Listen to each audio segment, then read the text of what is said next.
Einstein spent hours alone in his study. Tesla died alone in a hotel room. Newton rarely had friends. Were they lonely, depressed, socially broken?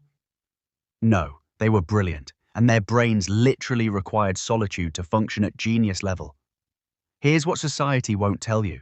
If you prefer being alone, if parties drain you, if small talk feels like torture, you're not broken, you're not antisocial, your brain just operates at a frequency most people can't reach. And I'm about to prove it with research that will validate every time someone called you too quiet or asked, "Why don't you go out more?" Your brain processes information differently. Dr. Colin DeYoung's neuroscience research found that highly intelligent people have more active prefrontal cortexes, the part of your brain responsible for complex thought, planning, and analysis. This means your brain is always working, processing, analyzing, connecting dots. Social interaction, that's additional cognitive load. While average brains get energized by social stimulation, your brain sees it as noise interfering with deeper processing. You're not avoiding people. You're protecting your mental bandwidth for what actually matters. You don't need external validation. Psychologist Satoshi Kanazawa studied 15,000 people and found a clear pattern. The more intelligent someone is, the less life satisfaction they derive from socializing. Why? Because intelligent people have rich internal worlds. You don't need someone else to make you feel interesting, entertained, or validated.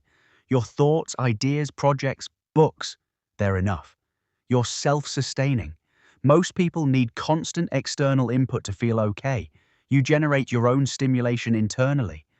Quality over quantity isn't just a saying, it's your wiring. Average people collect friends like trophies. You? You have maybe 2 or 3 people you genuinely connect with.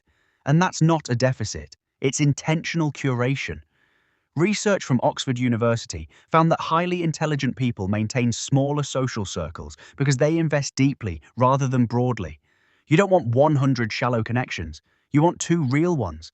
Every surface-level friendship feels like wasted energy you could spend on something meaningful. Solitude is where your best thinking happens. Every major breakthrough in human history came from someone working alone. Einstein's theory of relativity, Darwin's evolution, Marie Curie's radioactivity research. You can't do deep work in a crowd. You can't solve complex problems while someone's asking about your weekend plans. Dr. Mihaly Csikszentmihalyi's research on flow states proves this. Optimal cognitive performance requires uninterrupted solitude. Your brain needs silence to make connections other people miss. Alone time isn't isolation, it's incubation. Social norms were built for average intelligence. Society tells you to network, to be a team player, to be extroverted and social.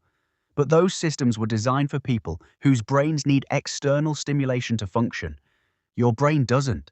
Forcing yourself to be social when you don't want to isn't growth. It's self-betrayal. You're not developing, you're conforming. And every hour spent at a party you hate is an hour stolen from the work only you can do. The harsh truth about loneliness versus solitude. Here's the difference. Loneliness is wanting connection and not having it. Solitude is choosing to be alone because it's genuinely preferable. Lonely people feel empty alone. You feel full. If being alone energizes you, clarifies your thinking, and makes you feel more like yourself, that's not a red flag. That's self-awareness. The problem isn't you. It's a society that pathologizes introversion because extroverts wrote the rules. You're not missing out. You're opting out. While everyone's at brunch talking about nothing, you're reading, creating, thinking, building. While they're networking at events, you're making real progress on projects that matter. They think you're missing out on life. You know you're living it on your terms. Intelligence isn't just IQ. It's knowing what drains you and having the courage to eliminate it. Here's what I need. If you've ever felt guilty for cancelling plans to stay home, drop a comment right now with just one word. Alone. Let's see how many of us are out here choosing solitude over society. Hit subscribe because every week I validate the ways your brain works differently and show you why that's your superpower, not your weakness. Share this with someone who's tired of apologizing for needing space. You're not weird for preferring your own company. You're just intelligent enough to know it's better than most people's. Now go enjoy your solitude.